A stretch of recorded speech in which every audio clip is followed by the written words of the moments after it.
Behind me is your crypto and Bitcoin bottom cheat code signal. In this food for thought video, I am going to give you information that is going to help guide you in your crypto journey from a portfolio management standpoint, as opposed to a short-term time frame trading standpoint, which my Bitcoin videos with different thumbnails cover. So no time to waste. Let's jump in and get some Bitcoin.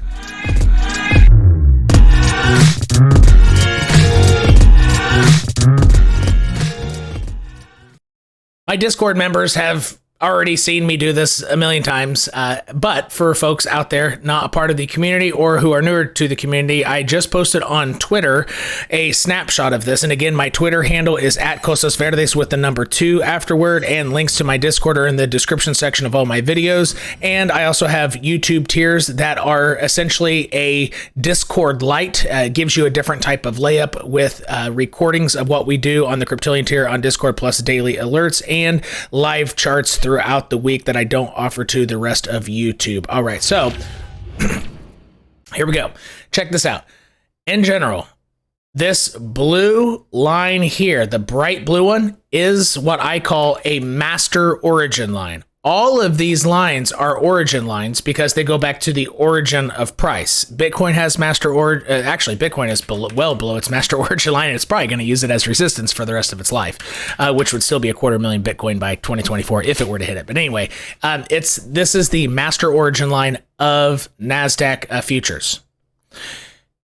It is always hit. If you go too far above it, you will come down and hit it. The farther above you go above this line, when you correct, that increases the chance that you have to hit the line below it. It simply increases the chance. So right here, let's zoom into this area.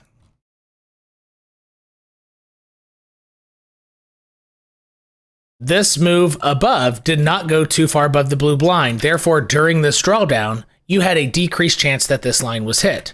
And during this move up, yes, price did not go too far above this blue line. It did decrease the chance that this line was hit, but it was still hit.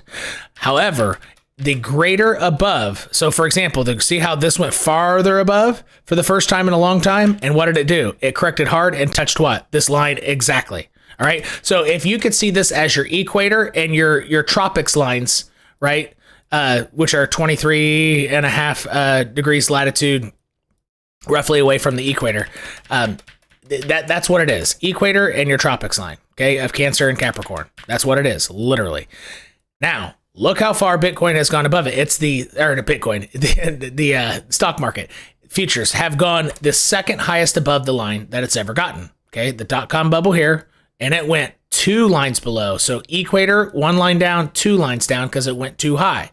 This is the second highest it's ever gotten above. So during this drawdown, and again, I'm seeing something in the charts, and a lot of people, for example, when I said, Bitcoin needs to hit, about 18 or K or 16.4 when Bitcoin was up at 40K, and then I followed up and said, here it is. When it went down to 17.5, even though it missed my exact target between 16.4 and 18,000, but it went between them.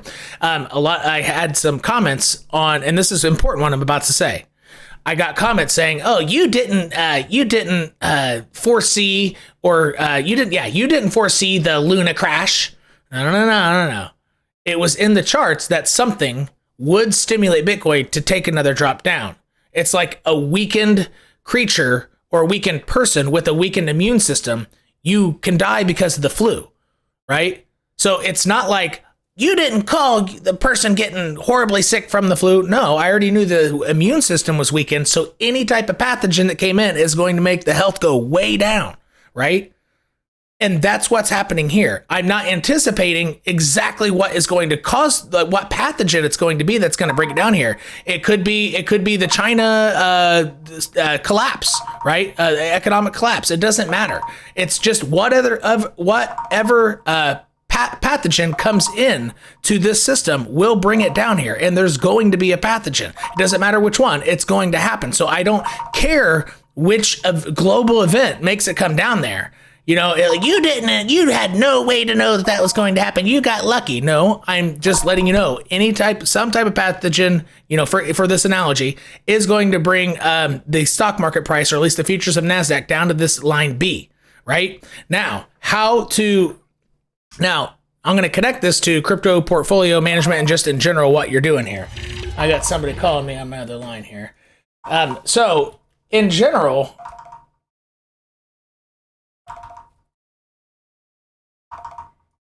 all right, in general, what could happen when NASDAQ hits line A is that then Bitcoin separates and has hit its low versus, just in general.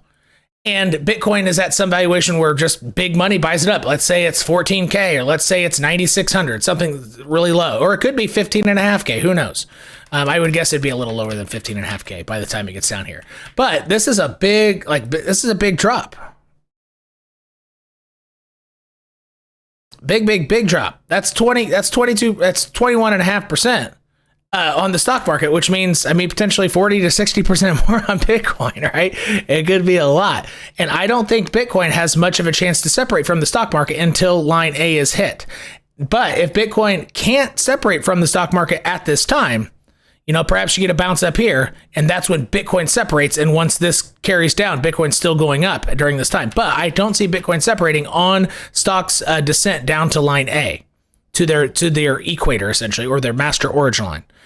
So in terms of planning your crypto portfolio, you might keep this in mind. This might help give you just general guidance on your DCA strategy, on when you think bottom's in. It's simply highly, highly, highly unlikely that the bottom of crypto is going to be in before this line is hit. All right. In the meantime, for short-term price action, let's go to, I'm using the US 500 for more short-term. In the meantime, there are some, for example, spot trade, non-futures, so not super small time frame stuff. There are some spot types of trades in the mix here, because historically, when the stock market goes over its daily 89 EMA in a bear market rally, as opposed to using it as resistance. So it's about a 50-50 chance. Half of them use this as resistance, half of them go about 4.5% above and bounce. And the second bounce is actually, often makes new local highs, but then comes back down and crashes through it, right? So once in the short-term play, it is possible to get a spot trade out of this once S&P 500 hits this daily 89 and you see it starting to recover. That would be when crypto and Bitcoin could do something like a 12 to 30% rally. Potentially. However, before all that happens, it's possible that Bitcoin breaks down to 18.4 to fill that CME gap, and it rallies, 30% from that point, right? So regardless of where Bitcoin is and crypto is, once S&P 500 hits this, you're likely going to get a rally both in stock market and in crypto. But you need to wait to confirm to make sure that it's used this as support and potentially breaks above this line labeled here.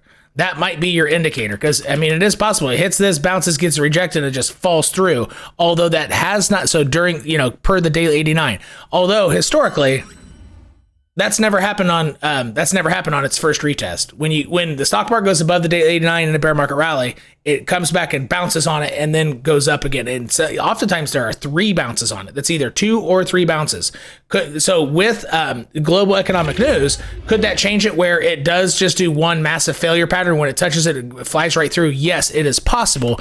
That's why I'm saying if you're in the short term, in terms of your portfolio management, if you wanted to try to sell into that rally or stock up here and sell into a rally that could be 20% on crypto, you want to wait to do that until you see support established here, and then 41.44 on this line here labeled here, okay, is broken, and that's when you would get that, I guess, stimulating move that would probably bring crypto up.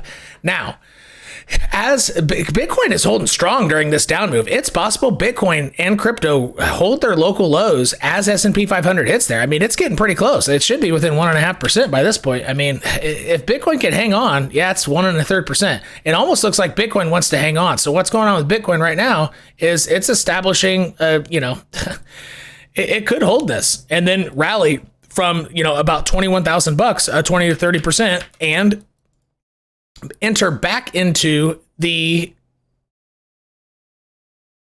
let's see here, and then enter back into this trading channel that out of which it fell, and potentially get rejected by the point of control, which hopefully, what percentage would that be? boom, that would be only 11% rally.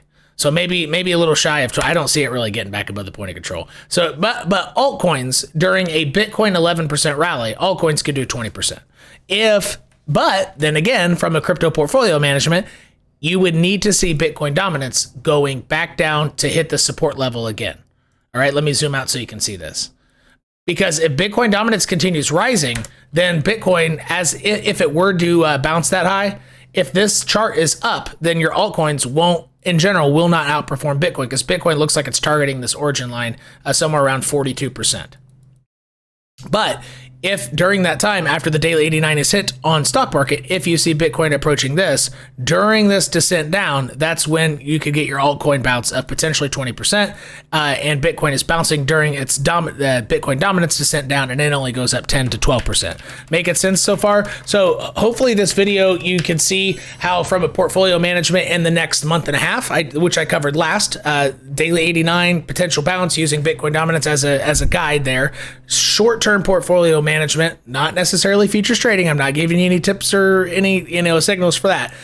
And then from a macro standpoint, which could take another year and a half, is you are looking at the equator and the tropics, the lower tropics line of NASDAQ futures and potentially a Bitcoin bottom once it hits the equator line, but Bitcoin would have to separate from stocks and have to have almost like a V-shaped type of correction. It would really have to bounce hard out of that hole that it's getting ready to dig. It could be as low as 9,600, could be 14K, could be 15.5. I'm not really for sure, but regardless, that is the point where you could start crossing your fingers for a potential Bitcoin separation from stock market. And I honestly, that's what I'm rooting for, but I'm going to not allow myself to be totally blinded by bias that I want it to happen. So what you want to happen and what the chart says are two different things.